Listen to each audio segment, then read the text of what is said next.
الشيطان الرجيم بسم الله الرحمن الرحيم لقد سمع الله قول الذين قالوا إن الله فقير ونحن أغنياء سنكتب ما قالوا وقتلهم الأنبياء بغير حق ونقول ذوقوا عذاب الحريق ذلك بما قدمت أيديكم وأن الله ليس بظلام للعبيد الذين قالوا إن الله عهد إلينا ألا نؤمن لرسول حتى يأتينا بقربان تأكله النار قل قد جاءكم رسل من قبلي بالبينات وبالذي قلتم فلم قتلتموهم إن كنتم صادقين فإن كذبوك فقد كذب رسل من قبلك جاءوا بالبينات والزبر والكتاب المبين كل نفس ذائقة الموت وإنما توفون أجوركم يوم القيامة فمن زحزح عن النار وأدخل الجنة فقد فاز وما الحياة الدنيا إلا متاع الغرور۔ اللہ نے ان لوگوں کا قول سنا جو کہتے ہیں کہ اللہ مفلس اور فقیر ہے اور ہم مالدار ہیں۔ ان کی یہ باتیں بھی ہم لکھ لیں گے اور ان سے پہلے جو وہ پیغمبروں کو ناحق قتل کر رہے ہیں وہ بھی ان کے نام اعمال میں ثبت ہیں۔ جب یہ فیصلے کا وقت آئے گا اس وقت ہم ان سے کہیں گے کہ لو اب جہنم کا مزہ چکھ لو، یہ تمہارے اپنے ہاتھوں کی کمائی ہے، اللہ اپنے بندوں کے لیے ظالم نہیں ہے۔ جو لوگ کہتے ہیں کہ اللہ نے ہم کو ہدایت کر دی ہے یا ہم سے وعدہ لے لیا ہے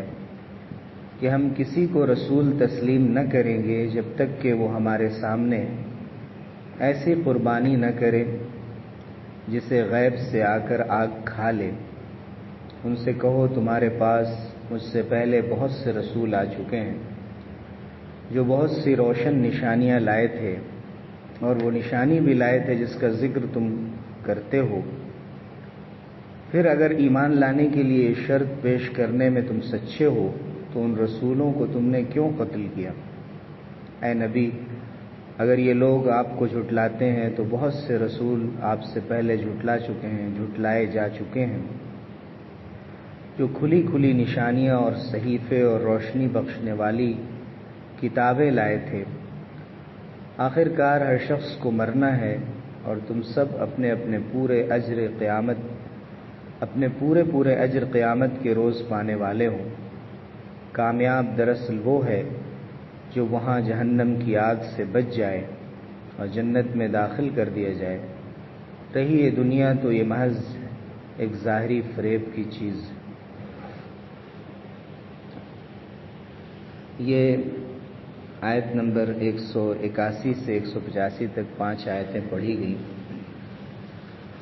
کل آیت نمبر 180 میں یہ ذکر آیا تھا کہ اللہ رب العزت بخل کو پسند نہیں فرماتے،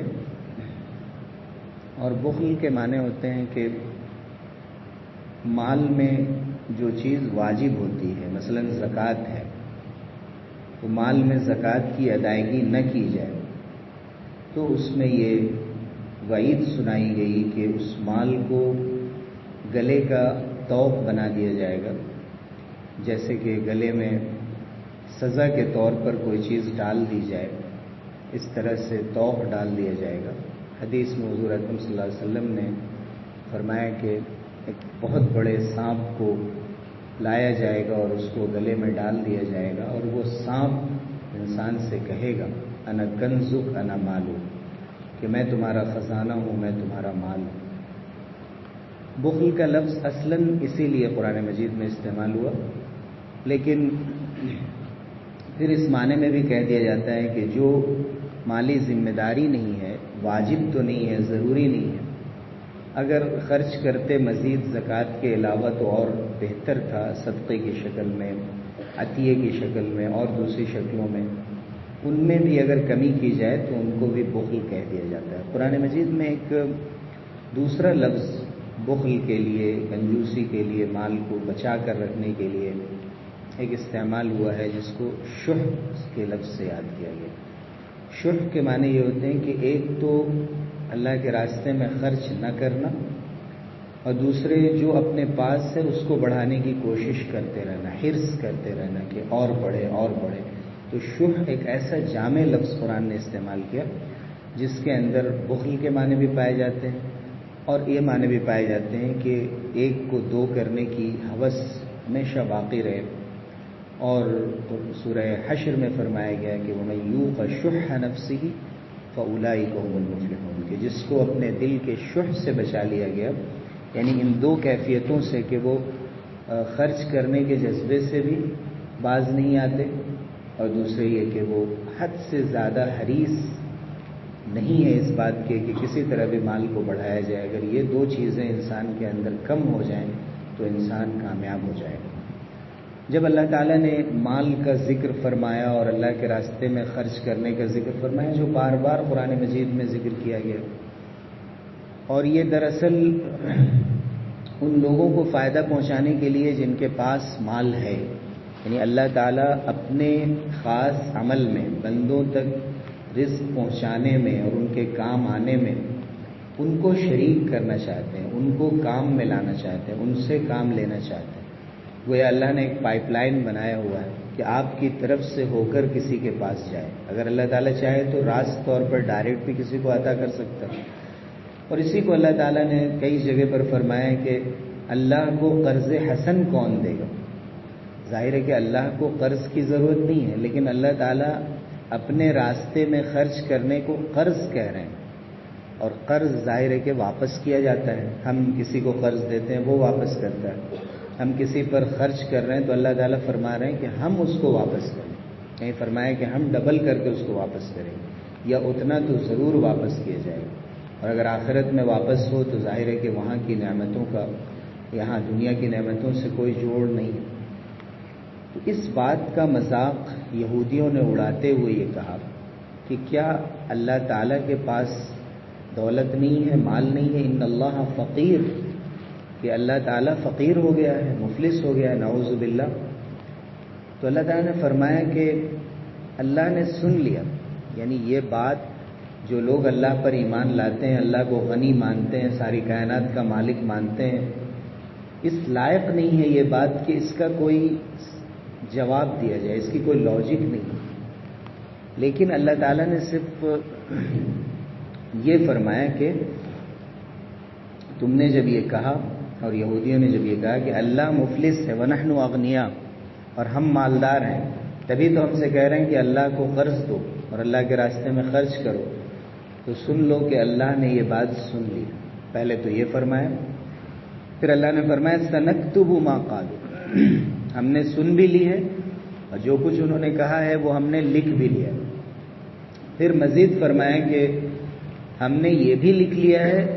اور یہ بھی لکھ لیا ہے کہ یہودی انبیاء کو بلا کسی وجہ کے ستانے کے لیے، پریشان کرنے کے لیے پہلے تو ان کو برا بھلا کہتے تھے اور پھر ان کو قتل تک کر دیتے تھے۔ کئی انبیاء کو یہودیوں نے قتل کیا، اور پھر اللہ تعالیٰ نے مزید فرمایا کہ یہ تو ہم نے سن بھی لیا ہے، لکھ بھی لیا ہے، یہ جرم بھی پہلے جتنے جرم کیے ہیں انہوں نے نہیں کیے تو ان کے آباء و اجداد نے کیے، حالانکہ ان کا جرم نہیں ہے، جس نے کیا اس کا جرم ہے، لیکن یہ خوش ہوتے ہیں اس کا ذکر کر کے کہ ہمارے آباء و اجداد نے رسولوں کو اور نبیوں کو بھی قتل کیا ہے، گویا دھمکیاں دیتے ہیں کہ اگر آپ نے نہیں مانا تو آپ کے ساتھ بھی ایسا ہو جائے گا۔ تو جو شخص گناہ کرے اور جو اس گناہ پر راضی ہو، اس سے خوش ہو، وہ بھی اسی حکم میں ہوتا ہے۔ پھر اللہ تعالیٰ نے مزید فرمایا کہ آخرت میں،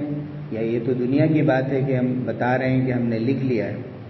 اور وہاں جب جاؤ گے تو اس کی جو پاداش ہوگی، اس کی سزا ہوگی، وہ یہ کہ ہم کہیں گے کہ یہ جہنم کی آگ ہے، اس کو چکھ لو۔ مزہ تو کسی اچھی چیز کا چکھا جاتا ہے، لیکن جیسے انہوں نے مذاق اڑایا کہ اللہ فقیر ہے، اللہ تعالیٰ ان کا مذاق اڑاتے ہوئے فرما رہے ہیں کہ جہنم کی آگ کا مزہ چکھ لو، ذرا دیکھنا کہ اس کی کیسی لذت ہوتی ہے۔ پھر فرمائیں کہ یہ ہم نے ظلم نہیں کیا، لیس بظلام، ظلام کے معنی ہوتے ہیں بہت ظلم کرنے والا۔ تو یہ بات گویا ثابت ہے، طے شدہ ہے کہ اللہ تعالیٰ ذرہ برابر بھی اپنے بندوں پر ظلم نہیں کرتا، کسی پر بھی ظلم نہیں فرماتا، لیکن کیوں ان کو یہ سزا دی جائے گی؟ بما قدمت ایدیکم، کیونکہ ان کے کرتوت ایسے تھے، ان کے ہاتھوں کے کیے ہوئے یہ کام تھے۔ پھر ان کا مزید جرم قرآن نے ذکر فرمایا کہ یہ گستاخی، بدتمیزی، اس کے بعد پھر یہ کہتے ہیں کہ ہم نبی اور رسول ہونے کا دعویٰ جو بھی کر رہا ہے ہم اس پر ایمان نہیں لائیں گے جب تک کہ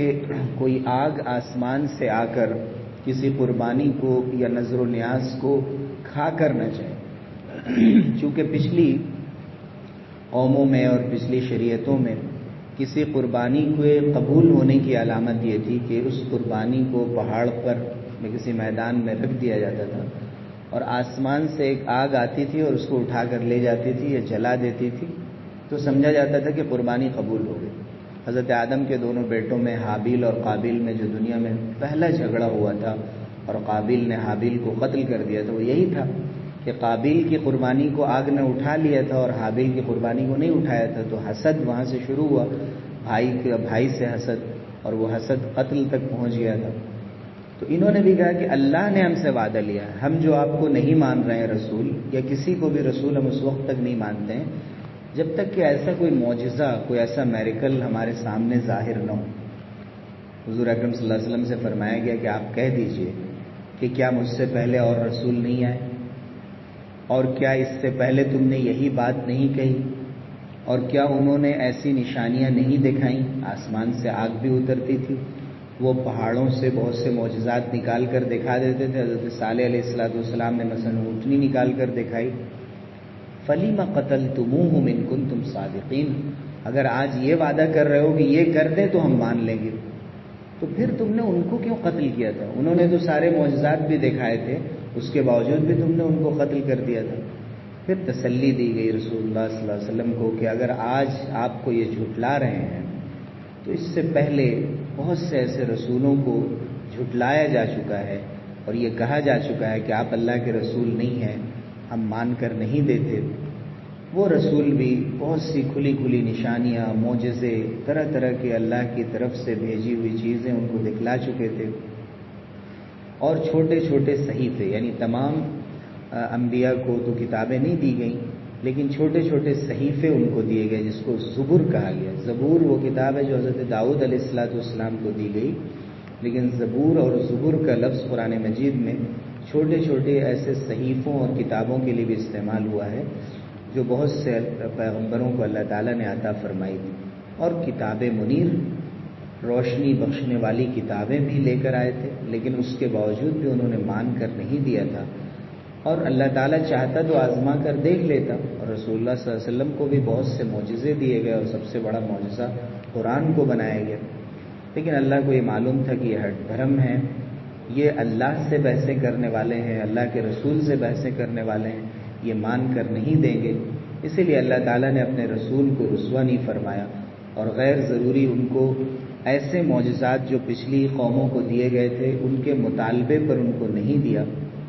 اس لیے کہ اللہ تعالیٰ نے سورہ یونس میں بھی فرمایا ہے کہ بہت سے لوگ ہیں کہ جن کو جب معجزات ان کے پاس آئے تو انہوں نے ماننے سے انکار کر دیا۔ پھر اللہ نے فرمایا کہ ایک دن تو تمہیں لوٹ کر اللہ کے پاس جانا ہے، کل نفس ذائقۃ الموت، کہ ہر شخص کو مرنا ہے، موت کا مزہ اسے چکھنا ہے، ہر جان کو، نفس کے معنی ہوتے ہیں ہر ایسی جان جس میں روح ہو، اور حقیقی کامیابی اور ناکامی وہاں معلوم ہوگی۔ تو جس کو قیامت کے دن جہنم سے بچا لیا جائے گا اور جنت میں داخل کر دیا جائے گا تو وہ کامیاب ہو جائے گا، اور جس کو جنت سے دور رکھ کے جہنم میں داخل کر دیا جائے گا ظاہر وہ ناکام ہو جائے گا، جس کا یہ ذکر یہاں پر نہیں ہے، لیکن جب ایک چیز کا ذکر کیا گیا تو جو اس کے مخالف جو چیز ہے اس کی ضد ہے وہ بھی سمجھ لی جاتی ہے۔ پھر اللہ تعالیٰ نے فرمایا کہ وَمَا الْحَيَاةُ الدُّنْيَا إِلَّا مَتَاعُ الْغُرُورِ، اور رہی یہ دنیا کی زندگی تو یہ محض دھوکے کا سودا ہے. جو بھی اس سودے کا خریدار ہے اور اسی دنیا کو سمجھتا ہے کہ باقی رہنے والی ہے، وہ دھوکے میں ہے، فریب میں ہے. اسے چاہیے کہ اس فریب سے نکلیں اور اس بات کا یقین کریں کہ ایک دن اللہ کے سامنے حاضر ہوں. تو ہم دیکھ رہے ہیں کہ جہاں